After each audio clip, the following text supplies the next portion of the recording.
ஜரா துக்கம், மூப்பு வருதுன்னு துக்கம். மூப்பு வந்து ஜரா ஸ்திரீலிங்கம். அது வந்து யம தர்மராஜனோட சிஸ்டர். ஆமாம், அவர் வந்து நான் வரத்துக்கு முன்னாடியே நீ போன்றார்.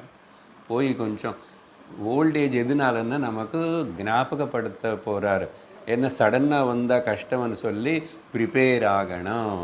அதனால தான் வயசானவங்களை பார்த்தா நம்ம ஞானத்தோட இந்த சரீரம் போகும் அப்படின்னு ப்ரிப்பேர்டாக இருக்கணும், தைரியமாக. ஆனால் அவர் அப்படி வந்து ஜரான்னு அனுப்பிச்சிட்டா கூட நம்ம என்ன பண்ணுறோம், மேக்கப்பு பேச்சப்பு எல்லாம் பண்ணுறதுக்கு ஐயையோ, ஹேர் கேர், நெயில் கேர், என்னென்ன கேர், டோ, என்னென்னமோ இருக்க கேர். இப்போ உலகத்தில் ரொம்ப